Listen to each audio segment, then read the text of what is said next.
fikih.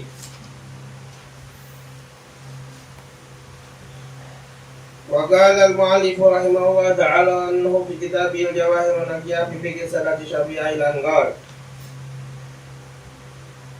Kemarin kita sampai kepada bab najis dan tentang menghilangkan najis.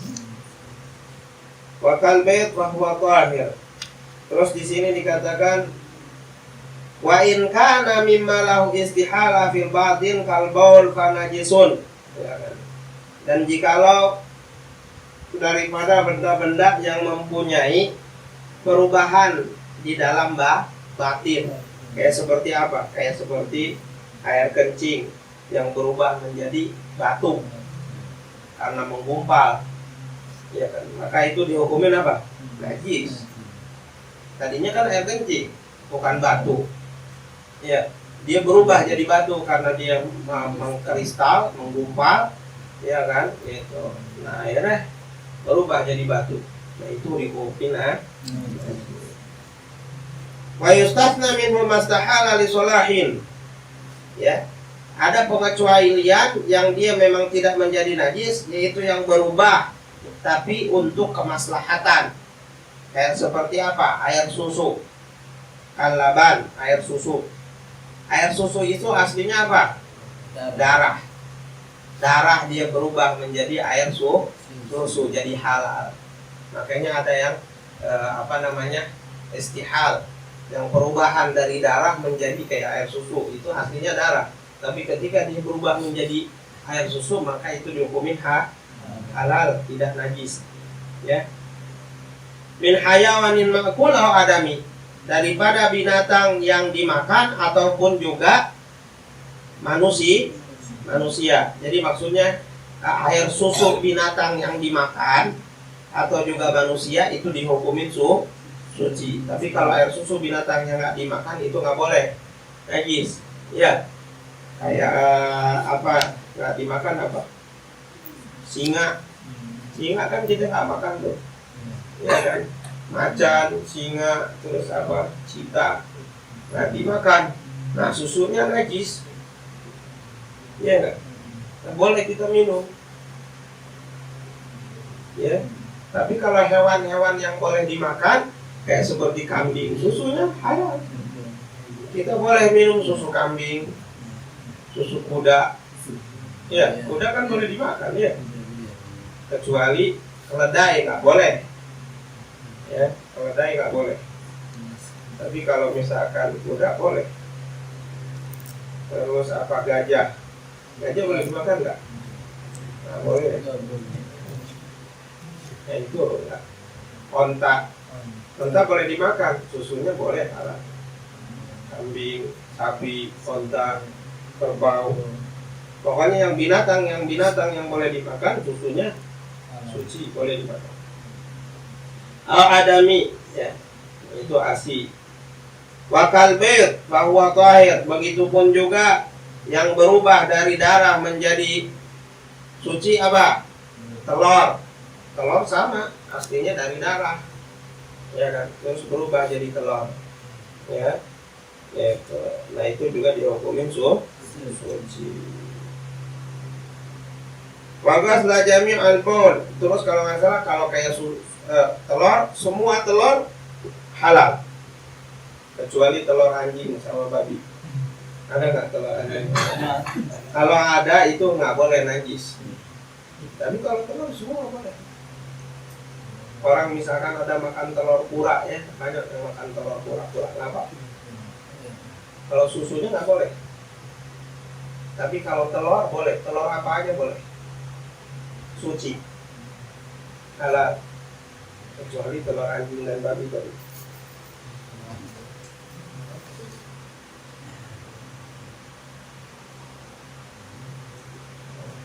Wa ghaslu jami'al abwal wal awrat wajib illa baul as-sabi alladhi lam ya'kulu ta'am ala jihati taghati. Dan membasuh seluruh kencing dan juga kotoran itu hukumnya wajib, kecuali kencingnya anak bayi yang belum makan makanan untuk kekuatan dirinya. Walam yablughul haulain, dan dia belum sampai 2 tahun. Fa innahu yatuhuru bi rasyil ma'i alaih, maka sesungguhnya najis anak kecil laki-laki yang di bawah usia 2 tahun atau 2 tahun ke bawah, yang dia belum makan kecuali selain daripada susu ibunya, maka itu dihukumin najisnya tersebut najis mukhafafah.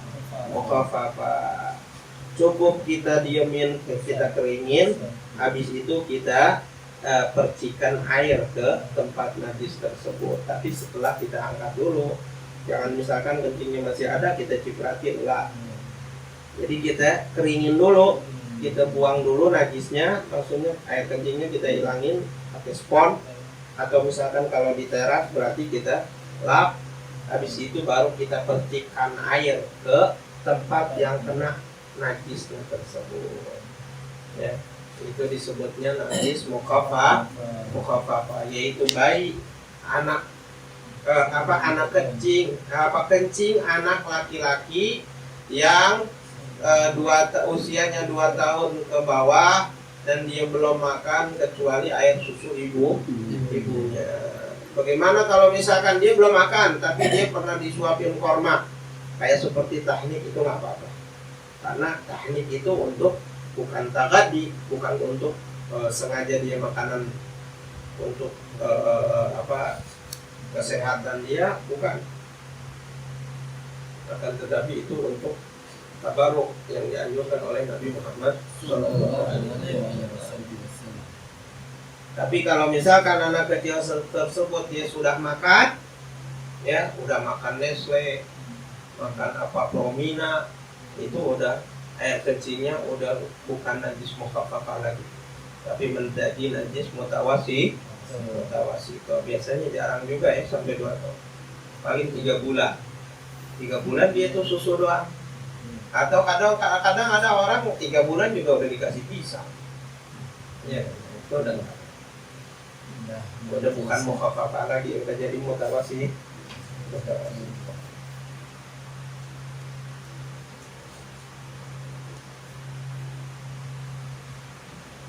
Wan najasatu naw'an, dan najis itu dibagi 2 bagian, ada 2 macam. Hukmiyah wa hiya allati la ta'ma laha wala jirmun wala launun wala rihun kal baulil munqati'ar raihah wa tur mahalluha bi jariyil ma'i alaihi walau min ghairi fi'lin fa'il kal matar. Terus ada lagi namanya najis mutawasithah. Najis mutawasithah ini dibagi 2 bagian. Ada najis hukmiyah, ada najis ainiyah. Najis hukmiyah itu najis yang tidak ada bentuk, tidak ada warna, tidak ada bau, tidak ada bentuk, tidak ada rasa. Ya kan? Kayak seperti air kencing yang nggak ada bau sama sekali. Ada orang air kencingnya nggak bau, ya kan? Ini nggak bau, nggak ada bau, nggak ada, cuma ada bentuknya doang, tapi nggak bau. Warnanya juga nggak ada warna. Anggun katil rih, yang nggak ada bau. Maka itu gimana? Misalkan ini ada air kencing, ini kena kencing nih, tapi nggak bau, cuma ada ini kena air kencing. Bagaimana cara menghilangkannya? Cukup kita siram sekali udah selesai. Siram doang sekali udah kelar, ya kan? Ya tuh. Tapi dengan syarat udah nggak basah nih. Kalau masih basah tetap harus dikeringin dulu, baru nanti dimin, ya. Atau misalkan dia disiramnya itu bukan dengan orang, bukan dengan orang, bukan kita siram sendiri, bukan, ya kan? Kita misalkan nih jemur karpet, ada kencingnya, ya kan? Tiba-tiba kehujanan, bukan kita siram, bukan, lalu hujan turun, itu hilang najisnya dengan turunnya hujan menjadi. Jadi nggak mesti syaratnya itu ketika kita nyuci, misalkan kayak karpet yang kena najis, nggak mesti syaratnya harus kita siram sengaja, kita yang bikin, kita siram itu, ambil air habis itu siram. Tapi kalau misalkan kena hujan itu nggak hilang lagi, tetap hilang lagi. Jadi nggak disyaratkan harus dengan yang orang yang ngerjain.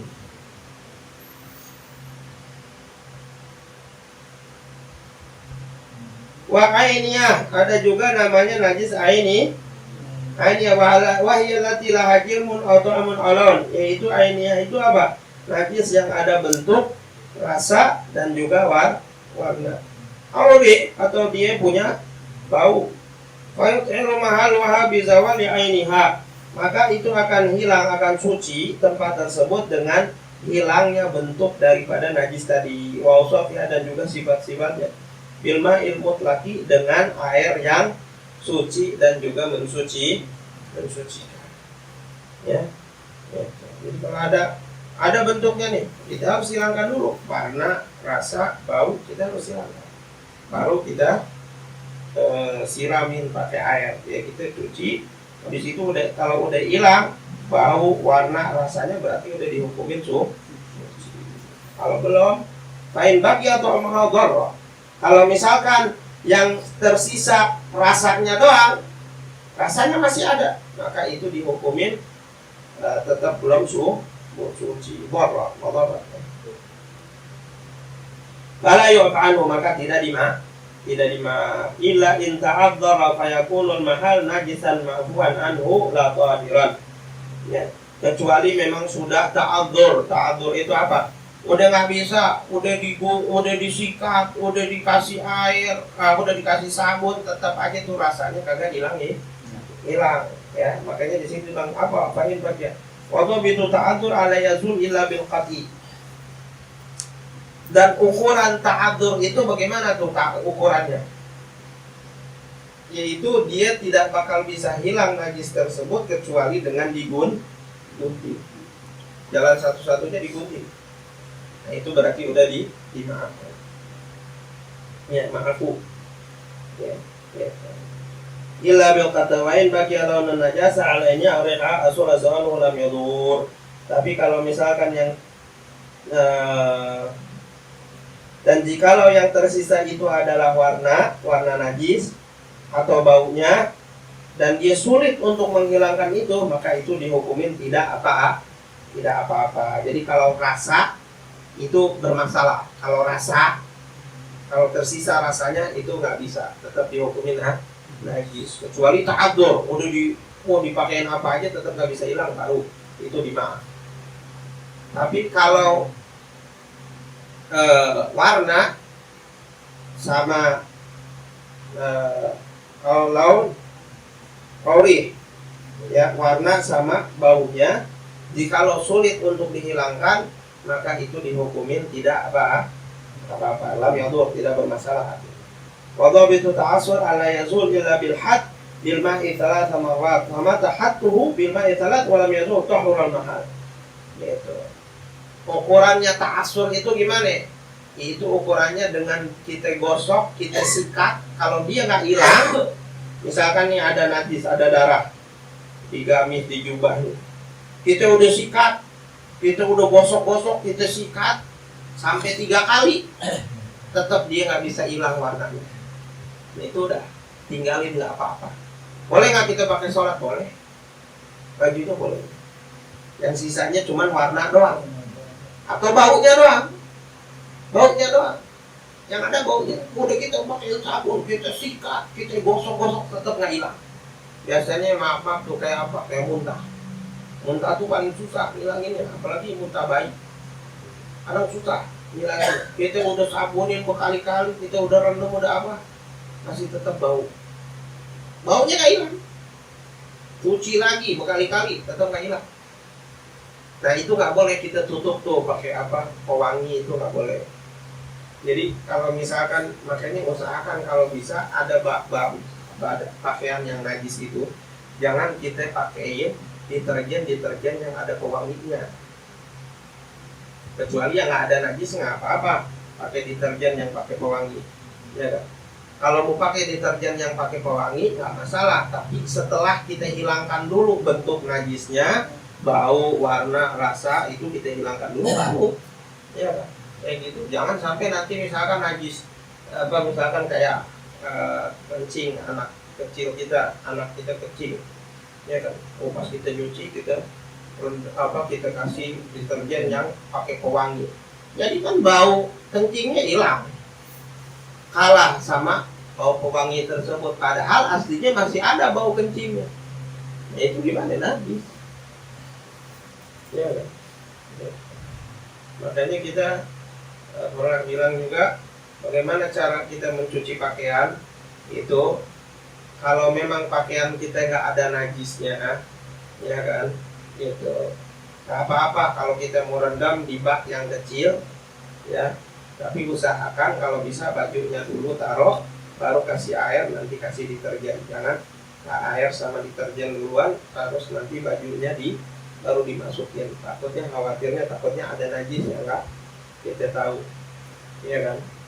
Tapi yang lebih afdolnya, walaupun pakaian kita nih misalkan nggak ada najis, ya kan, lebih baik kita bilas dulu pakai air yang jalan, pakai air keran kita bilas dulu, habis itu kita rendemin kalau mau rendam, ya kan. Gitu. Jangan disatuin sama rendeman yang ada najisnya. Nah, yang ada najisnya nggak boleh kita rendam kecuali kita udah hilangkan dulu najisnya, ya. Pakaian-pakaian anak kita yang kena kencing, kenapa? Itu kita bilasin dulu, kita buang dulu, kita bersihkan dulu air kencingnya. Habis itu baru rendam, baru masukin ke mesin cuci. Mesin cuci kan tuh nggak ada dua pulang, ya kan? Pokoknya yang ada najis-najisnya jangan langsung main masukin aja ke mesin cuci, kasih apa namanya? Kasih deterjen, ya kan? Begitupun rendam begitu juga. Ya kan, ini bekas anaknya kencing apa dimasukin situ, nggak dibilas dulu, langsung dimasukin, nggak dihilangkan dulu najis. Itu semua nanti jadi najis. Nah, kalau sudah begitu, bagaimana cara menghilangkannya? Dia harus hilangkan bau deterjennya tuh, bukan bau najis. Najis kadang-kadang tertutup sama bau deterjen. Tapi kalau masih ada kecium bau najisnya, berarti bau najis juga sama bau deterjennya juga. Habis itu apa? Jangan sampai keluar busa. Jadi kalau masih berbusa, cuci lagi sampai hilang busa. Ya, kalau misalkan ada pewarnanya di dalam deterjennya, pewarna deterjennya juga harus hilangkan. Baru dihitung suci bersih. Kalau misalkan kita peres masih berbusa, ya kan, terus masih bau deterjen, ya kan, itu belum suci. Kalau caranya kayak tadi, nggak dibilas dulu, nggak dihilangin dulu najisnya, langsung main rendam aja.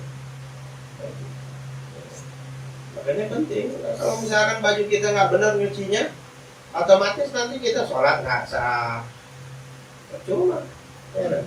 Sementara syarat sah sholat itu harus bersih daripada najis di pakaian, di tempat, dan juga di badan. Nah, makanya kita urusan yang namanya masalah najis, was-was nggak boleh, tapi hati-hati harus. Sampai saya dengar dulu ada seorang ulama, ya kan, pakai pembantu, ya, nyuci pakai pembantu. Itu pembantunya nyuci, dilihatin dulu. Ibaratnya kalau sekarangnya ada trainingnya dulu. Saya mau lihat dulu bagaimana cara kamu nyuci. Dilihatin cara, oh bagus, misalkan benar nih caranya sesuai syariat, lalu boleh. Ya. Tapi kalau caranya nggak bisa, nggak boleh, jangan pegang cucian. Diajarin dulu, nih cara nyuci begini. Pertama dibilas dulu pakai air bersih, ya. Kalau bisa mau yang kena najis nggak kena najis dibilas dulu pakai air keran yang jalan, ya. Kalau mau direndamin atau dimasukin ke mesin cuci, jangan yang najis yang nggak najis campur semua, nggak pakai dibilas dulu, nggak pakai langsung masukin, apa najis semua, ya kan. Terus nanti cara bilasnya gimana, ya kan, cara bilasin itu pakaian gimana, ya itu penting. Itu bukan masalah sepele, itu masalah yang fatal. Kalau misalkan salah cara ngerjainnya, ya otomatis resikonya itu tadi, berarti sholat kita nggak sah. Kalau kita pakai pakaian najis, ya kan, itu sholat atau pakaian kita najis, nggak sah sholat. Ya, kita pikir mah benar, karena sholatnya nggak. Nah, kayak gitu. Ya. Jadi itu penting. Masalah najis itu penting. Terus bagaimana cara menghilangkan najis itu pun juga penting. Kita was-was nggak boleh. Was-was itu dari setan. Tapi hati-hati harus.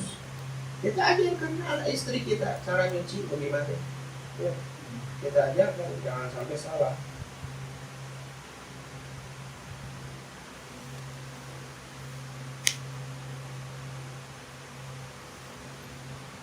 Wala yushtaratul 'asr ba'da al-ghusl li'anna al-balal ba'dul ma' al-munfasil wa qad faradahu walakin yusannu al-'asr khurujan min khilafi man wajabahu. Tidak diwajibkan untuk meras.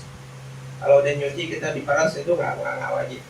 Dan misalkan nih di sini ada najis, ya kan, ada najis. Itu udah siramin kayak yang tadi najis mukmiyah. Cukup dengan kita tuang air doang sekali udah. Terus habis itu harus diperas nggak wajib diperas. Ya, walaupun ada sebagian ulama bilang wajib harus dihilangin airnya, harus diperas. Ada lagi sebagian ulama nggak perlu karena itu udah suci. Ngapain nanti kita? Ya.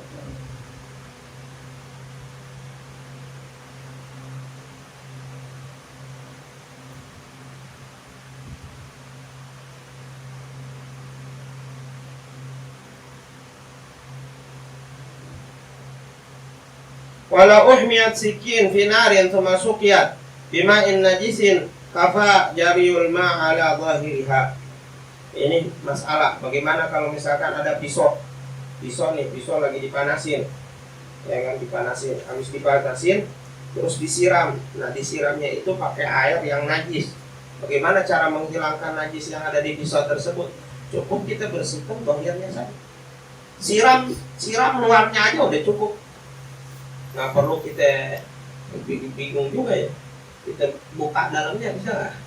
Pisau kita belek ya, nggak bisa. Jadi cukup kita siram air luarnya saja, maka itu udah hilang najisnya. Wayu fa'an batiniha, dan adapun di batin di dalamnya itu di mana? Dimaaf, karena ketika dia dibakar itu kan jadi merah, berarti otomatis luar dalam sebenarnya kena itu airnya.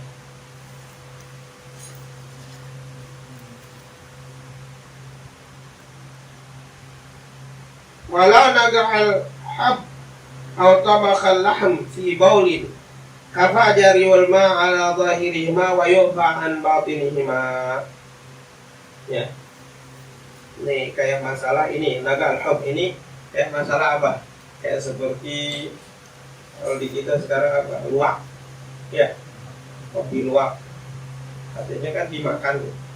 Nah, itu biji yang keluar dari perut luwak itu, ya kan, itu najis, ya kan. Cukup kita cuci luarnya aja itu udah bersih, dalamnya nggak perlu dibersihkan, nggak perlu dicuci lagi dalamnya. Walaupun ada sebagian yang berpendapat itu namanya di perut nanti dia kan menguap, ada cairan mungkin yang masuk ke dalam, maka dihukumin najis. Itu wallahu a'lam, ya kan. Cuman kalau secara hukum fikihnya kita cukup cuci kayak misalkan itu, ya kan, kalau dibilang sumpah, misalkan orang nelan biji salah, enggak, jangan biji yang bisa dimakan apa tuh yang di sayur asam apa? Linjo dia makan, ya kan. Atau keluar lagi, ya kan. Nah itu dia cuci, dia makan, boleh. Dia cuci, di situ dia makan karena dia ada kulit keringnya itu. Kulit yang luar itu kan ada kulit tuh kayak semacam kayak plastik kulitnya. Itu yang melindungi, nggak bakal masuk inian ke dalam, secara fikihnya seperti itu. Nah begitupun kayak seperti kopi kan alasannya begitu, karena kopinya di dalam, ya kan, ketutup lagi sama kulit itu, kulit yang kerasnya gitu. Taruh kopinya di dalam kayak gitu. Nah itu dihukumin kita bisa cukup cuci zahirnya saja, dalamnya nggak perlu kita cuci karena sudah suci, karena suci. Begitupun kalau misalkan ada orang dia masak daging pakai apa? Air kencing, ya kan? Dia masak daging kambing pakai air kencing, ya kan? Sampai matang, ya kan? Mau makan sampai matang. Nah itu bagaimana supaya dia suci, ya kan? Cukup siramin air di luarnya aja, ya. Udah matang, ya. Habis itu kita cuci pakai air ngalir, udah boleh dimakan. Tapi ada yang mau, ya. Ada yang mau. Ya, coba dah kali-kali. Ya. Masak daging pakai air kencing. Habis itu cuci pakai air bersih, makan. Nah itu ya. Ya itu.